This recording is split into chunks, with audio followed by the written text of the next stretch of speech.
দর্শক মানচিত্রের নিয়মিত আয়োজন কথোপকথনে।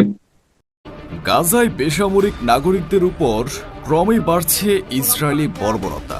এমনকি যুদ্ধে নিষিদ্ধ সাদা ফসফরাসের মতো বোমাও ব্যবহার করছে তেল আবিব। এতে যেমন বাড়ছে প্রাণহানি, সেই সাথে সমানতালে বাড়ছে ফিলিস্তিনের মিত্র এবং মধ্যপ্রাচ্যের অন্যতম পরাশক্তি তুরস্কের ক্ষোভও। সংঘাতের শুরু থেকেই ইসরায়েলকে কড়া হুঁশিয়ারি এবং হুমকি ধামকি দিয়ে আসছে আঙ্কারা। আর এই উত্তেজনার পারদ এখন গাজার গণ্ডি পেরিয়ে আছড়ে পড়েছে সিরিয়ার মাটিতে এবং পূর্ব ভূমধ্য সাগরের নীল জলরাশিতে। পরিস্থিতি এমন এক রূপ নিয়েছে যেখানে যে কোনো মুহূর্তে বেঁধে যেতে পারে এক ভয়াবহ আঞ্চলিক যুদ্ধ। ইসরায়েল বরাবরই সিরিয়ার মাটিতে নিজেদের একচেটিয়া আধিপত্য বজায় রাখার চেষ্টা করে এসেছে। সম্প্রতি ইসরায়েলি ফাইটার জেটগুলো সিরিয়ার ইদলিবে অবস্থিত আবু আল দুহুর বিমান ঘাঁটিতে একাধিক ভয়াবহ বিমান হামলা চালিয়েছে। তেল আবিবের দাবি, সিরিয়া তাদের তথাকথিত স্থিতিবস্থা বা স্ট্যাটাস কো ভঙ্গের দ্বারপ্রান্তে চলে গিয়েছিল। নেতানিয়াহুর অফিসের মতে এই স্থিতাবস্থাটি খুবই সাধারণ। ইসরায়েল যখন খুশি, যার উপর খুশি, সিরিয়ার মাটিতে বোমা মারতে পারবে এবং সিরিয়ার মাটিতে অন্য কোনো দেশের, বিশেষ করে তুরস্কের মতো শক্তিশালী কোনো দেশের সামরিক উপস্থিতি তারা কখনোই মেনে নেবে না। ইসরায়েলের অভিযোগ ছিল, আলেপ্পোর কাছাকাছি একটি বিমান ঘাঁটিতে সিরিয়া তুরস্কের সামরিক বাহিনীকে ঘাঁটি করার অনুমতি দিচ্ছিল, যা ইসরায়েলের নিরাপত্তার জন্য চরম হুমকি স্বরূপ। কিন্তু সিরিয়া ইসরায়েলের এই আগ্রাসী বিমান হামলা পরিস্থিতি শান্ত করার বদলে উল্টো আগুনে ঘি ঢেলে দিয়েছে। ইসরায়েলের এই ঔদ্ধত্যপূর্ণ হামলার পর তুরস্ক আর শুধু কূটনৈতিক বাক্যবাণের মধ্যে সীমাবদ্ধ নেই। তারা সরাসরি সামরিক ময়দানে এর চরম জবাব দেওয়ার প্রস্তুতি শুরু করে দিয়েছে। আন্তর্জাতিক এবং আঞ্চলিক গোয়েন্দা সূত্রগুলোর মতে, রাতের অন্ধকারের সুযোগ নিয়ে সিরিয়ার মাটিতে প্রবেশ করতে শুরু করেছে তুরস্কের বিশাল সামরিক বহর এবং ভারী সমরাস্ত্র। আর এই পুরো অবিশ্বাস্য এবং রুদ্ধশ্বাস অস্ত্র সরবরাহের মিশনটি পরিচালিত হচ্ছে তুরস্কের দুর্ধর্ষ গোয়েন্দা MIT এর সরাসরি তত্ত্বাবধানে। MIT এর এই ছায়া অপারেশনের মাধ্যমে তুরস্ক সিরিয়ার মাটিতে এমন পরিমাণ অস্ত্র এবং প্রতিরক্ষা ব্যবস্থা মজুত করছে, যা দেখে তেল আবিবের সামরিক সদর দপ্তরে রীতিমতো আতঙ্ক ছড়িয়ে পড়েছে। ইসরায়েলি সামরিক বিশ্লেষকদের ধারণা, মঙ্গলবার সিরিয়ায় ইসরায়েলি বিমান বাহিনীর চালানো হামলার একটি মোক্ষম এবং সরাসরি জবাব দেওয়ার জন্যই আঙ্কারা এই ভয়াবহ প্রস্তুতি নিচ্ছে। ক্রমবর্ধমান এ উত্তেজনার ফলে সিরিয়ার সীমান্তে তুরস্ক বাড়িয়েছে তাদের সেনা সংখ্যা, জমা করেছে ভারী সমরাস্ত্র। ধারণা করা হচ্ছে, সিরিয়ার ভেতরে ইসরায়েলি বিমান বাহিনীর যে কোনো ধরনের আগ্রাসন ঠেকাতে এবং ভবিষ্যৎ সংঘাত এড়াতে ইদলিবের সামরিক ঘাঁটির ব্যাপক সম্প্রসারণ ঘটাচ্ছে তুরস্ক। এই সম্প্রসারণ কোনো সাধারণ সেনা চাউনি তৈরির কাজ নয়। তুরস্ক ইদলিবে তাদের সর্বাধুনিক 3টি আক্রমণাত্মক এবং আকাশ প্রতিরক্ষা ব্যবস্থা মোতায়েন করেছে। এগুলো হল হিসার ও সিপের এবং ভয়ঙ্কর ব্যালিস্টিক মিসাইল সিস্টেম টাইফুন। সামরিক দৃষ্টিকোণ থেকে এই 3টি সিস্টেমের উপস্থিতি ইসরায়েলের জন্য আক্ষরিক অর্থেই এক চরম দুঃস্বপ্ন। হিসার এবং শিপের হল তুরস্কের নিজস্ব প্রযুক্তিতে তৈরি অত্যাধুনিক লং রেঞ্জ এবং medium range air defence system. এগুলো সিরিয়ার মাটিতে বসানো মানে হল সিরিয়ার আকাশসীমাকে ইসরায়েলি ফাইটার জেটগুলোর জন্য একটি নো ফ্লাই জোন বা মৃত্যু ফাঁদে পরিণত করা। অন্যদিকে টাইফুন হল তুরস্কের শর্ট রেঞ্জ ব্যালিস্টিক মিসাইল, যা সিরিয়া থেকে ফায়ার করলে মুহূর্তের মধ্যে ইসরায়েলের রাজধানী তেল আবিব বা হাইফা বন্দরের মতো গুরুত্বপূর্ণ জায়গাগুলোতে নিখুঁতভাবে আঘাত হানতে সক্ষম। তুরস্কের এই ভয়ঙ্কর প্রস্তুতির মুখে দাঁড়িয়ে ইসরায়েল এখন রীতিমতো হিসাব মেলাতে হিমশিম খাচ্ছে। আঙ্কারা কড়া হুঁশিয়ারি দিয়ে বলেছে, যুদ্ধের জন্য তারা রীতিমতো প্রস্তুত এবং সময় হলেই তারা শত্রুদের উপর চূড়ান্ত আক্রমণ শুরু করবে। পরাশক্তি অনেক দেশ, পশ্চিমা বিশ্ব, এমনকি জাতিসংঘের প্রতিনিধিরাও নানাভাবে এই যুদ্ধে হস্তক্ষেপ করতে বা উত্তেজনা কমানোর জন্য তুরস্ককে নিষেধ করেছেন। অথচ এই আন্তর্জাতিক মহল গাজায় যুদ্ধ বন্ধের বা ইসরায়েলি আগ্রাসন থামানোর কোনো বাস্তব পদক্ষেপ আজ পর্যন্ত নিতে পারেনি।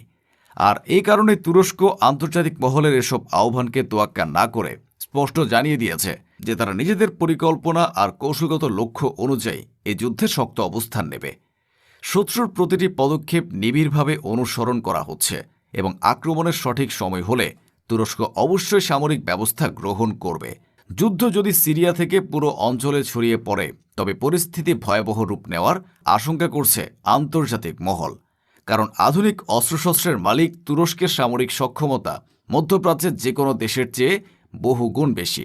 একটি ন্যাটো স্ট্যান্ডার্ড সামরিক বাহিনী হিসেবে তুরস্কের হাতে থাকা ড্রোন প্রযুক্তি, ব্যালিস্টিক মিসাইল এবং ইলেকট্রনিক ওয়ারফেয়ার সিস্টেম ইসরায়েলের চিরাচরিত আকাশ আধিপত্যকে নিমিষে ধূলিসাৎ করে দিতে পারে। তবে এই যুদ্ধের আশঙ্কা শুধু সিরিয়ার মাটিতে সীমাবদ্ধ নেই। ভৌগোলিক কারণে এবং তুরস্কের ভূরাজনৈতিক অবস্থানের কারণে এই উত্তেজনা এখন আছড়ে পড়েছে পূর্ব ভূমধ্য সাগরের বুকেও। আর ঠিক এখানেই ইসরায়েলের জন্য সবচেয়ে বড় কৌশলগত সংকটটি তৈরি হয়েছে। ইসরায়েল ভিত্তিক প্রভাবশালী গণমাধ্যম ওয়াইনেটের একটি চাঞ্চল্যকর রিপোর্ট অনুযায়ী তুরস্কের নৌবাহিনী পূর্ব ভূমধ্য সাগরে এমন সব এলাকায় তাদের যুদ্ধ জাহাজ এবং নৌসম্পদ মোতায়েন করতে শুরু করেছে যেখানে গত কয়েক বছরে তাদের খুব একটা নিয়মিত উপস্থিতি ছিল না। ওয়াইনেটের আর্টিকেলে বলা হয়েছে, যদিও তুরস্ক এই মুহূর্তে ইসরায়েলি নৌবাহিনীর উপর সরাসরি কোনো আক্রমণ চালায়নি, কিন্তু তুরস্কের নৌবাহিনীর এই ক্রমবর্ধমান এবং দাপুটে উপস্থিতিকে ইরান অত্যন্ত গভীরভাবে পর্যবেক্ষণ করছে এবং একে একটি বড় ধরনের কৌশলগত হুমকি হিসেবে দেখছে। ইসরায়েলের নিরাপত্তা মহলের মূল্যায়ন অনুযায়ী ভূমধ্য সাগরে তুরস্কের এই বর্ধিত সামরিক কর্মকাণ্ড এমন একটি পরিবেশ তৈরি করেছে যেখানে তুরস্ক এবং ইসরায়েলের যুদ্ধ জাহাজগুলো সাগরের বুকে রীতিমতো মুখোমুখি বা ফেস টু ফেস অবস্থানে চলে এসেছে। অনেক ক্ষেত্রে এই দুই দেশের রণতরীগুলো একে অপরের অত্যন্ত কাছাকাছি অবস্থান নিয়ে কাজ করছে, যা যে কোনো মুহূর্তে একটি ছোটখাটো ভুল বোঝাবুঝি থেকেই বড় ধরনের নৌ সংঘাতে রূপ নিতে পারে। ভূমধ্য সাগরের বুকে এই নতুন স্নায়ুযুদ্ধ ইসরায়েলকে এক চরম অস্বস্তিকর বাস্তবতার মুখোমুখি দাঁড় করিয়েছে। ওয়াইনেটের রিপোর্ট বলছে, এই নতুন কৌশলগত পরিবেশ এবং তুরস্কের বিশাল ব্লু ওয়াটার নেভির আধিপত্যের কারণে ইসরায়েলি নৌবাহিনী এখন নিজেদের সক্ষমতা বাড়াতে মরিয়া হয়ে উঠেছে। ইসরায়েলের হাতে এই মুহূর্তে সার ক্লাসের মাত্র 15টি মিসাইল শিপ বা যুদ্ধ জাহাজ রয়েছে। তুরস্কের বিশাল নৌবহরের তুলনায় এই সংখ্যা নিতান্তই নগণ্য। আর তাই নিজেদের নৌ নিরাপত্তা নিশ্চিত করতে ইসরায়েল তড়িঘড়ি করে তাদের বর্তমান 15টি মিসাইল জাহাজের বহর থেকে বাড়িয়ে 17টি, এরপর 19টি এবং চূড়ান্তভাবে 21টি জাহাজে উন্নীত করার পরিকল্পনা গ্রহণ করেছে। কিন্তু সামরিক বিশেষজ্ঞদের মতে রাতারাতি চাইলে যুদ্ধজাহাজ তৈরি বা কেনা যায় না। ইসরায়েল যখন আগামী কয়েক মাস ধরে তাদের নতুন এই জাহাজগুলো নৌবহরে যুক্ত করার চেষ্টা করবে, ততদিনে তুরস্ক ভূমধ্য সাগরে তাদের কৌশলগত আধিপত্য আরও সুসংহত করে ফেলবে। ইসরায়েলের এই বর্তমান প্যানিক বা আতঙ্কের চিত্রটি আমাদের ইতিহাসের একটি পুরনো পাতায় ফিরিয়ে নিয়ে যায়। এর আগে 2006 সালে মাসব্যাপী এক ভয়াবহ সংঘাতে জড়ায় ইসরায়েল ও লেবাননের সশস্ত্র গোষ্ঠী হিজবুল্লাহ। সে যুদ্ধে হিজবুল্লাহ ছোড়া হাজার হাজার রকেট ইসরায়েলের ভেতরে ব্যাপক ধ্বংসযজ্ঞ চালায়। ইসরায়েলের সামরিক বাহিনী তখন বুঝতে পারে যে আকাশপথে ধেয়ে আসা হুমকির সামনে তারা কতটা দুর্বল। সে যুদ্ধে ব্যাপক ক্ষয়ক্ষতির পর নিজেদের নিরাপত্তা ব্যবস্থার আধুনিকায়নে নজর দেয় ইসরায়েল এবং বিলিয়ন বিলিয়ন ডলার খরচ করে তৈরি করে বিশ্বের অন্যতম সেরা আকাশ প্রতিরক্ষা ব্যবস্থা আয়রন ডোম। আজ প্রায় 1.5 দশক পর ইসরায়েল ঠিক একই রকম একটি অস্তিত্ব সংকটের মুখোমুখি এসে দাঁড়িয়েছে। তবে এবার প্রতিপক্ষ কোনো ছোট সশস্ত্র গোষ্ঠী নয়, বরং বিশাল এক পরাশক্তি। ইদলিবের তুরস্কের টাইফুন মিসাইল এবং ভূমধ্য সাগরের তুরস্কের বিশাল যুদ্ধজাহাজগুলোর মুখোমুখি হয়ে ইসরায়েল আবার সেই 2006 সালের মতোই নিজেদের সামরিক দুর্বলতা টের পাচ্ছে। আয়রন ডোম হয়তো রকেট ঠেকাতে পারে, কিন্তু সিরিয়ার মাটিতে থাকা তুরস্কের আধুনিক ব্যালিস্টিক মিসাইল এবং ভূমধ্য সাগরে থাকা বিশাল নৌবহর ঠেকাতে এবার ইসরায়েলকে সাগরের বুকেই এক নতুন আয়রন ডোম বা নৌ প্রতিরক্ষা বলয় তৈরি করার আসসালামু আলাইকুম। তুরস্ক এবং ইসরায়েলের উত্তেজনা বেড়েই চলেছে। উত্তেজনা চলছে সিরিয়ার ভূখণ্ড নিয়ে। এরই মধ্যে সিরিয়াতে নতুন করে হামলা চালিয়েছে ইসরায়েল। সিরিয়াতে আজকে ড্রোন হামলা চালানো হয়েছে দামেস্কের খুব কাছাকাছি বাইত জিনের শহরে, এবং সেই হামলায় একজন সিরিয়ান নাগরিক নিহত হয়েছে, আহত হয়েছে আরো 2 জন। এই গাড়িটি চলাচলের সময় এখানে হামলা করা হয়েছে। আমরা আপনাদেরকে বলেছিলাম যে এবং ইসরায়েলের সিরিয়াতে ইসরায়েল এবং অ্যাকশনের ছবি ভিডিও দেখাবো আমরা। পরিস্থিতি কোন দিকে যায় সেই সংবাদ জানাবো, এবং যদি সরাসরি ইসরায়েল তুরস্কে কিংবা তুরস্কের কোনো ঘাঁটিতে আক্রমণ করে তাহলে তুরস্ক কিভাবে জবাব দেবে তার একটা চমৎকার রোডম্যাপ আলোচনা করব আজকের লাইভে। সেই সাথে থাকবে তুরস্ক এবং ইসরায়েলের সামরিক শক্তির একটা তুলনা। প্রিয় দর্শক, কে কোথা থেকে আমাদের লাইভে যোগ দিয়েছেন কমেন্টে জানাতে পারেন। আপনারা দেখছেন তুরস্ক থেকে প্রচারিত তুর্কিয়ে পিডিয়া নিউজ। আমাকে দেখতে অথবা শুনতে কোনো সমস্যা হলে অবশ্যই কমেন্টে জানাবেন। উত্তেজনা বাড়িয়ে চলেছে ইসরায়েল। আজকে সিরিয়ার পাশাপাশি বিমান হামলা করা হয়েছে লেবাননে, এবং নেতানিয়াহু গাজাতেও আরেকটা যুদ্ধ বাঁধানোর পরিকল্পনা করছে। নেতানিয়াহু চাইছে তুরস্কের বিরুদ্ধে কিংবা সিরিয়ার বিরুদ্ধে যদি কোনো যুদ্ধ নাও বাঁধানো যায়, অন্তত অসহায় গাজাবাসীকে আরেকবার যুদ্ধের দিকে ঠেলে দেয়া। তবে নেতানিয়াহুর এই প্রস্তাবে না করে দিয়েছে ইসরায়েলের সেনাবাহিনী। তারা বলেছে কোনো অপ্রয়োজনীয় এবং নতুন যুদ্ধে জড়াবে না ইসরায়েল। সুতরাং নির্বাচনে জয়লাভ করতে হলে নেতানিয়াহুকে তুরস্কের সাথেই খেলতে হবে। কিন্তু তুরস্ক কি নেতানিয়াহুর জন্য এত সহজ কোনো খেলা যে চাইলো আর তুরস্ককে হিট করলো? ইসরায়েলের ভেতর থেকেই নেতানিয়াহুর এই পরিকল্পনার বিরুদ্ধে প্রচন্ড চাপ তৈরি হচ্ছে। ইসরায়েলের পত্রিকা মারিফ বলছে তুরস্ক চাইলে এক রাতের মধ্যে শত শত ট্যাঙ্ক এবং আকাশ প্রতিরক্ষা ব্যবস্থা মোতায়েন করতে পারে সিরিয়াতে। তুরস্ককে এত হালকাভাবে নেওয়ার কোনো সুযোগ নেই। প্রিয় দর্শক, প্রেসিডেন্ট এরদোয়ান কি করতে পারে, বা তুরস্কে বা তুরস্কের কোনো ঘাঁটিতে হামলা হলে তুরস্ক কিভাবে কোথায় জবাব দেবে, সেই বিষয়ে চমৎকার একটা বিশ্লেষণ করেছেন তুরস্কের সরকারপন্থী পত্রিকা ইয়েনি শাফাকের সাংবাদিক ইব্রাহিম কারাগোল। সেই প্রতিবেদনটি আমরা আপনাদের সামনে সুস্পষ্টভাবে তুলে ধরব। তার আগে বলতে চাই, একটু দেখাতে চাই তুরস্কের সাথে ইসরায়েলের সেনাবাহিনীর একটা তুলনা। কোন বাহিনী কতটুকু শক্তিশালী? যদি শেষ পর্যন্ত যুদ্ধ হয়, এই যুদ্ধে কে জয়লাভ করবে, তুরস্ক নাকি ইসরায়েল? কি মনে করেন আপনারা? এবং তুরস্ক ইসরায়েল যুদ্ধ হলে আপনারা কোন পক্ষে থাকবেন? আমাদের একজন দর্শক গতকাল লাইভে বলেছে, যদি তুরস্ক ইসরায়েল যুদ্ধ হয় আমি ইসরায়েলের পক্ষে থাকব। তার মানে তুরস্ক মার খাক সেটা সে খুব ভালো করে চায়। আমি জানি না এই লোক ভারতপন্থী না ইরানপন্থী। আমরা কিন্তু কখনো চাই না ইরান আমেরিকার হাতে মার খাক। আমরা সবসময় চাই ইরান চির আজাদ আছে, চির আজাদ থাক। কিন্তু এইরকম কিছু আজীব পাবলিকের সাথে দেখা হয় কমেন্ট বক্সে, যারা ইসরায়েলের পক্ষে দাঁড়িয়ে থাকবে তাও তুরস্কের বিরোধিতা করবে।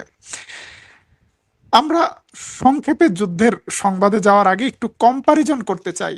ধরেন কালকে তুরস্ক এবং ইসরায়েল যুদ্ধ লাগলো, যুদ্ধে কার কতটুকু শক্তি আছে?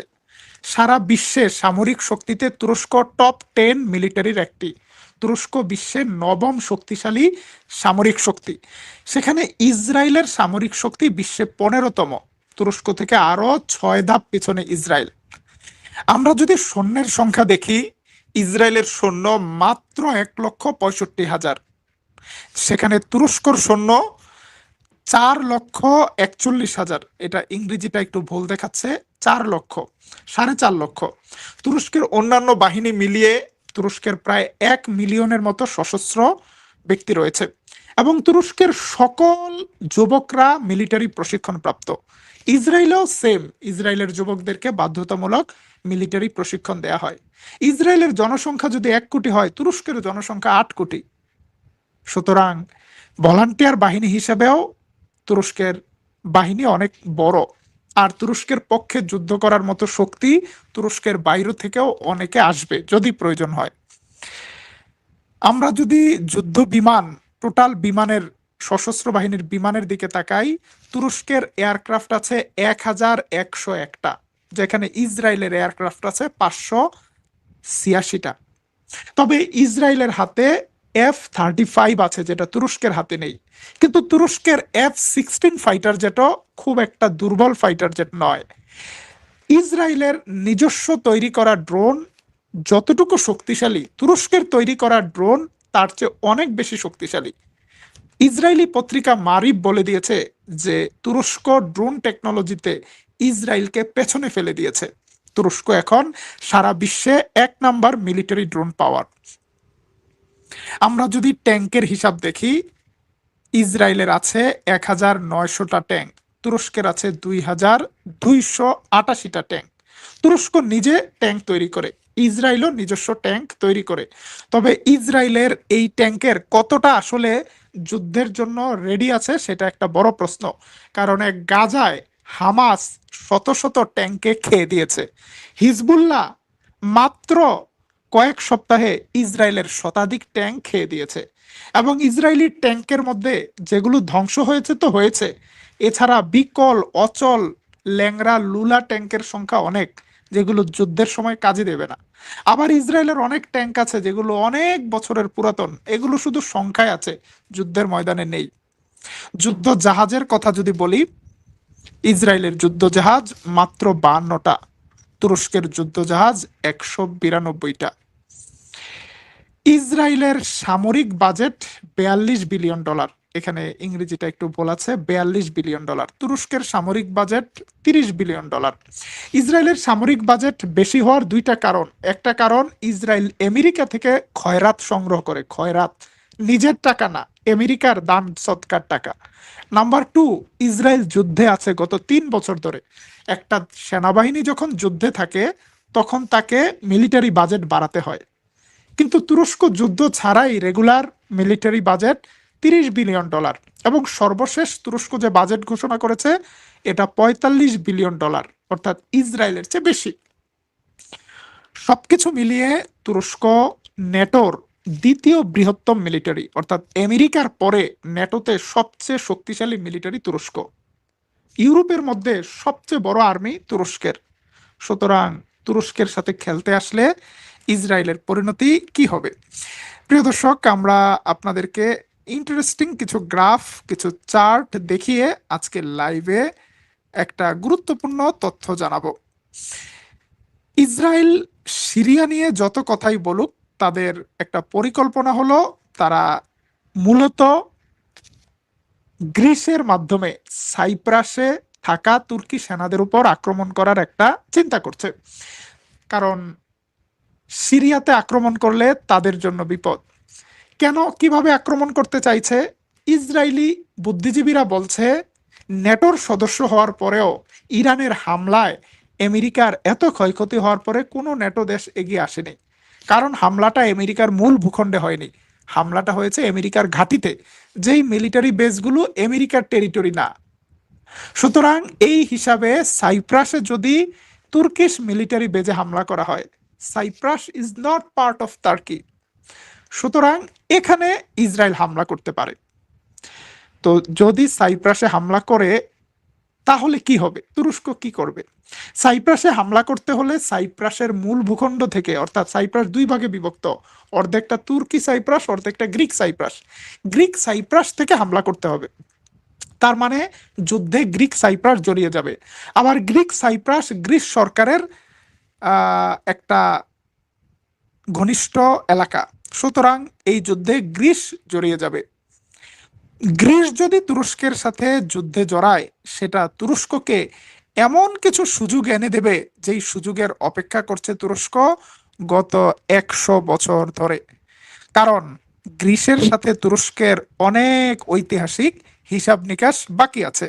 প্রথম বিশ্বযুদ্ধের পর তুরস্ককে একতরফাভাবে যে সমুদ্র সীমা চাপিয়ে দিয়েছে পশ্চিমারা, তাতে তুরস্কের বাড়ির সামনের সবগুলো সমুদ্র সীমা দিয়ে দেওয়া হয়েছে গ্রিসকে। আপনারা এই মানচিত্রটি দেখলে দেখবেন যে গ্রিসের সামনের সব দ্বীপগুলো গ্রিসকে দেওয়া হয়েছে। এরপরে তুরস্কের ভাগের যত দ্বীপ ছিল সেটাও গ্রিসকে দেওয়া হয়েছে। এগুলো নিয়ে তুরস্ক এবং গ্রিসের মধ্যে অনেক উত্তেজনা আছে।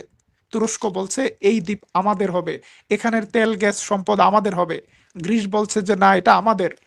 তুরস্ক সুযোগ খুঁজছে কোনো একদিন যদি গ্রিসের সাথে একটা যুদ্ধ বাঁধে, এক ধাক্কায় তুরস্ক তার অধিকার ফেরত নিয়ে নেবে।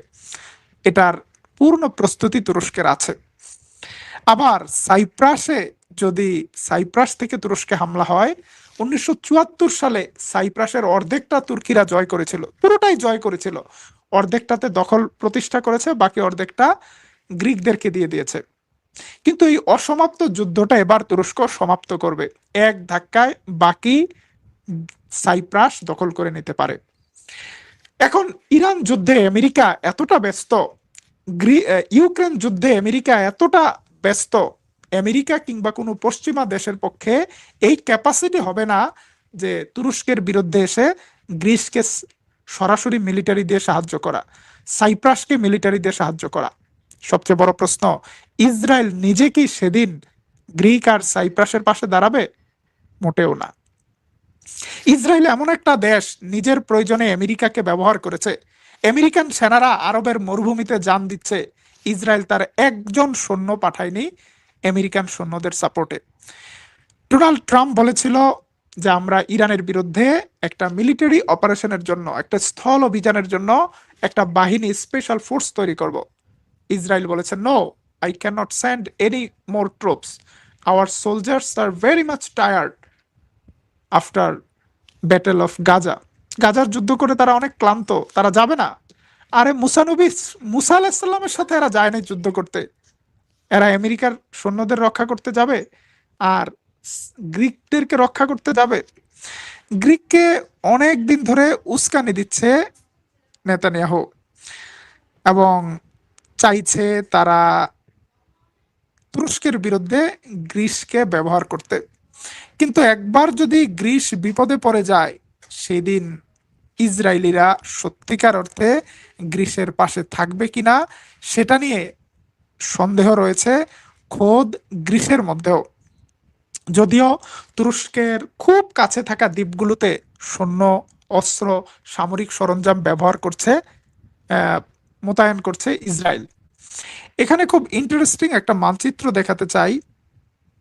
যদি এইভাবে খেলতে চায় ইসরায়েল, যেটা ওসমান ইব্রাহিম কারা ওসমান বলেছেন, কারাগুল, যে যদি তুরস্কের বাইরের কোনো টেরিটরিতে ইসরায়েল হামলা চালায়, তাহলে তুরস্ক ইসরায়েলি সৈন্যদের উপর হামলা চালাবে ইসরায়েলের বাইরের টেরিটরিতে।